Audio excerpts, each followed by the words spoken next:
Asom. Assalamualaikum warahmatullahi wabarakatuh. Halo teman-teman, perkenalkan nama aku Ica Azkiati Nisa. Aku dari kelas 2A PGSD dengan NIM C2286206085. Di sini aku akan mempresentasikan hasil kerja aku yang berjudul Tidak mendukung bukan berarti membenci. Pasti teman-teman penasaran isinya seperti apa? Tapi sebelum kita membahas materi, aku ada sedikit quotes untuk hari ini. Nah, jadi quotes-nya adalah being thankful and giving thanks is one of keys to be happy. Jadi, kunci kebahagiaan itu adalah bersyukur, teman-teman. Bersyukur membantu kita melihat hidup dari sudut pandang yang lebih positif. Ketika kita menghadapi kesulitan, kita menghadapi tantangan, bersyukur dapat membantu mengubah fokus kita pada hal-hal yang lebih baik dalam hidup. Hal ini membuat kita mengatasi rasa putus asa dan menghadapi tantangan dengan sikap yang lebih optimis. Jadi, teman-teman jangan lupa bersyukur ya. Apapun yang terjadi, tetap bersyukur. Sedikit quotes dari aku ya, teman-teman. Pasti teman-teman penasaran nih, apa isinya? Tidak mendukung bukan berarti membenci. Nah, teman-teman, di sini aku akan membahas tentang LGBT. LGBT adalah singkatan dari lesbi, gay, biseksual, dan transgender. Di sini aku akan fokus membahas di transgendernya, teman-teman. Menurut survei Center Intelligence of Agency, jumlah populasi LGBT di Indonesia berada pada urutan kelima terbanyak di dunia setelah China, India, Eropa, dan Amerika. Itu sekilas tentang LGBT. Di sini aku fokusnya ke transgender. Ada yang tahu nggak transgender itu apa? Jadi, transgender adalah orang-orang yang merasa bahwa identitas gendernya tidak sesuai dengan jenis kelaminnya saat lahir. Misalnya, seorang wanita transgender adalah seorang yang terlahir berjenis kelamin laki-laki, tetapi orang tersebut merasa bahwa dirinya adalah seorang wanita.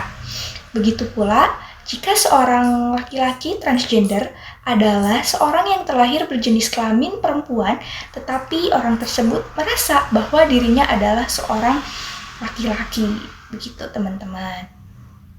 Marzuki mendefinisikan transgender adalah gejala ketidakpuasan seseorang pada jenis kelamin yang dimilikinya karena merasa memiliki seksualitas yang berbeda, yang berlawanan. Ketidakpuasan tersebut kemudian diwujudkan oleh individu tersebut dengan berbagai macam cara, mulai merubah kebiasaan berjalan, kebiasaan berbicara, berpakaian, memakai perhiasan, memakai make up, hingga usaha melakukan operasi pergantian kelamin. Nah, di urutan pertama ada Argentina.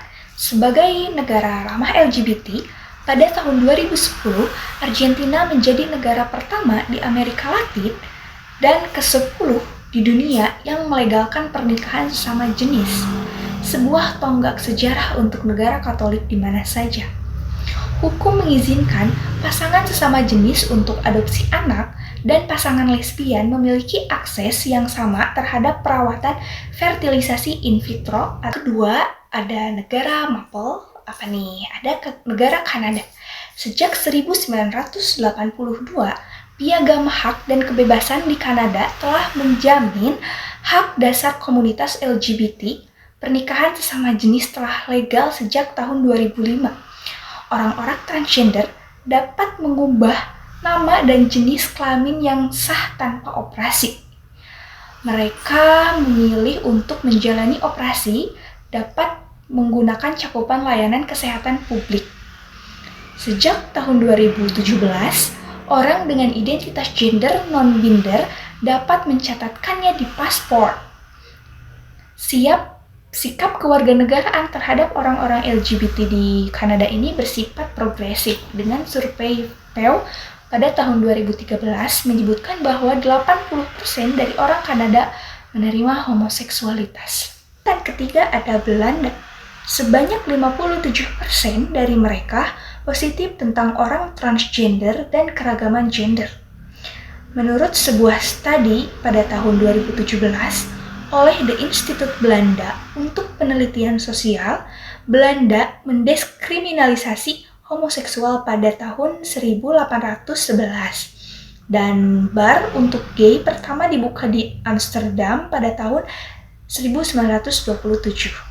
Traktor aktivitisme dari Barat, berdasarkan penelitian Alfred Kisney, di Amerika Serikat cenderung menghitung bahwa jumlah gay dan lesbian, tetapi mereka tidak pernah menghitung waria. Adalah 10% dari total penduduk. Apabila kita memakai rumus ini, maka jumlah gay, lesbian, dan waria di Indonesia ini sekitar 20 juta orang. Nah, itu adalah sekilas tentang informasi transgender di dunia dan di Indonesia. Sekarang kita akan memasuki ke dalam isu yang terjadi di akhir-akhir ini tentang transgender berinisial IZ di Indonesia. Teman-teman bisa lihat di atas, selebgram yang berinisial IZ membagikan momen saat melaksanakan ibadah umroh di Tanah Suci. Diketahui ia merupakan seorang pria yang merubah identitasnya menjadi seorang wanita, atau bisa disebut dengan transgender. Ia terlihat menggunakan gamis, memakai cadar, bahkan dia juga tak segan berada di tengah-tengah jemaah wanita saat berada di Masjidil Haram. Perwakilan MUI Sulawesi Selatan, Syamsul Bahri, mengatakan bahwa apa yang telah ia lakukan adalah hal yang tidak dibenarkan dalam agama Islam. Menurutnya haram seorang laki-laki menyerupai perempuan, terlebih hal itu dilakukan di Tanah Suci. Itu sangat tidak dibenarkan ya teman-teman. Aku akan memberikan opini aku tentang masalah tersebut, tentang isu tersebut. Karena Indonesia ini adalah negara hukum dan beragama, jadi aku sangat sangat menentang perbuatan yang menyimpang ini teman-teman. Dan juga transgender ini melanggar norma agama. Pasti semua agama itu mengajarkan tentang kebaikan, rasa cinta, rasa tolong-menolong, rasa saling sayang. Di agama saya tidak mengajarkan manusia untuk mengubah kodratnya seperti transgender ini atau perkawinan dengan jenis kelamin yang sama, teman-teman. Transgender merupakan salah satu bentuk penyimpangan seksual yang telah menodai agama, norma agama. Karena tindakan yang dilakukannya bertentangan dengan ajaran atau kodrat yang telah diberikan oleh Allah Subhanahu wa Ta'ala yang telah menciptakannya. Dan di dalam hukum juga, kalau soal transgender atau LGBT ini tentu diatur dalam KUHP di pasal 414 bahwa kita melarang perbuatan cabul baik sesama jenis maupun berbeda jenis. Kita udah lihat respons MUI tadi, hal yang dilakukan oleh transgender tersebut sangat tidak dibenarkan. Menurut saya pemerintah juga harus bijak, harus tegas, harus menghukum, karena ini perbuatan yang sangat menyimpang, apalagi merugikan orang-orang, merugikan banyak orang. Merugikan orang yang sudah punya wudu bersentuhan dengan dia karena dia ada di syaf wanita. Harusnya pemerintah itu lebih tegas, lebih memberikan hukuman, dan netizen juga harus bijak dalam berkomentar, bukan diberi ruang. Karena semakin nama dia naik, semakin pekerjaan datang kepada dirinya sendiri. Jadi semakin untung di dia gitu. Soalnya di sini itu, di Indonesia itu banyak orang-orang yang mendapatkan pekerjaan, orang-orang yang sedang naik namanya, tapi mohon maaf, naiknya itu bukan karena perbuatan yang baik gitu. Contohnya seperti ini. Akibat dan efek dari kasus IZ tersebut, mungkin yang pertama adalah kurangnya pemahaman agama dan lemahnya pengetahuan agama, karena dia melawan kodratnya dan melakukan umroh dengan memakai kerudung dan digamis layaknya seorang perempuan.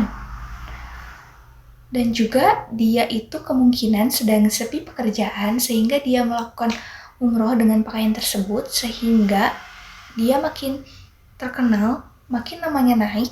Seperti yang tadi saya jelaskan, seperti namanya naik, pasti semakin banyak pekerjaan yang masuk ke dalam diri dia, semakin banyak menguntungkan. Efeknya, semakin banyak kaum seperti transgender ini semakin berani tampil, semakin berani melihatkan diri mereka sendiri, semakin lebih berani speak up, karena banyak yang berani speak up di media sosial, contohnya di Twitter. Banyak itu seperti LGBT ini berani speak up karena udah melihat bahwa yang speak up ini didukung. Contoh seperti IZ, seperti LL, sangat didukung oleh masyarakat. Contohnya dia itu diberi ruang oleh netizen sehingga menguntungkan diri dia sendiri. Contohnya dia dipuji cantik, dia dikasih panggung, dia dikasih film, dia dikasih lagu. Itu tuh jadi kaum mereka itu lebih berani tampil, lebih berani melihatkan mereka di hadapan masyarakat. Mereka itu udah nggak takut lagi, soalnya udah melihat yang lain. Faktor-faktor penyebab transgender. Yang ini adalah faktor internal. Yang pertama ada faktor keluarga. Mungkin ada pengalaman atau trauma di masa anak-anak. Misalnya, dikasari oleh ibunya atau ayahnya, sehingga si individu tersebut beranggapan semua pria dan perempuan yang bersikap kasar dan bengis, yang memungkinkan si individu tersebut merasa benci pada orang itu. Selain itu, bagi golongan transgender, faktor lain yang menyebabkan seseorang itu berlaku seperti transgender adalah sikap orang tua yang mengidamkan anak laki-laki atau perempuan, juga mengakibatkan seorang itu cenderung kepada apa yang diidamkan. Contohnya si transgender itu berkelamin laki-laki, tapi si orang tua ini mengidamkan seorang anak perempuan. Jadi akan mengakibatkan juga si transgender itu cenderung kepada apa yang diidamkan oleh orang tuanya. Kedua adalah pengetahuan agama yang lemah. Faktor yang paling utama yang menyebabkan seseorang masuk dalam bagian transgender yaitu faktor agama. Karena transgender tidak dibenarkan dalam agama karena sangat bertentangan dengan kodrat, bertentangan dengan ciptaannya. Nah, yang ketiga ada faktor moral dan akhlak. Pengendalian iman yang kurang dalam konteks hawa nafsu, serta lemahnya iman, banyak menerima rangsangan seksual dari luar, dapat membentuk moral dan akhlak seorang kaum transgender. Kurangnya moral, kurangnya akhlak di dalam diri transgender tersebut. Ini adalah faktor eksternal. Yang pertama ada pergaulan. Pergaulan bebas menjadi salah satu faktor penyebab seseorang terjun ke dunia transgender.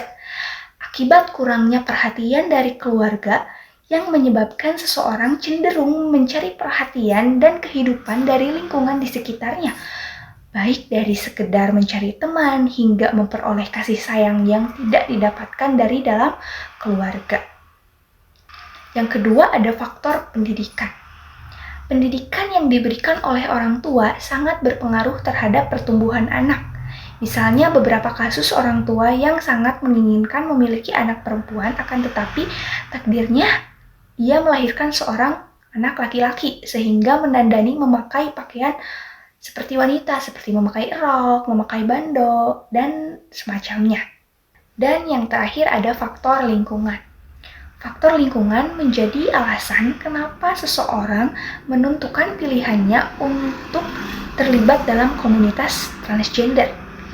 Perlakuan yang kurang simpatik, pemondokan sesama jenis, dan perlakuan tidak senonoh lainnya yang merupakan indikator-indikator lingkungan yang menentukan seseorang untuk bergabung ke dalam komunitas transgender tersebut.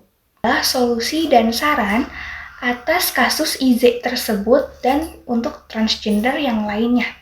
Yang pertama adalah kesadaran diri.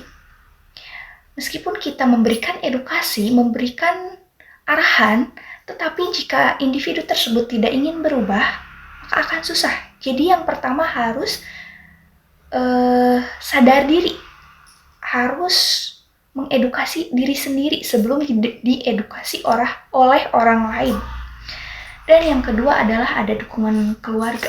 Keluarga harus mendukung untuk merubah si individu tersebut secara perlahan-lahan, secara pelan-pelan.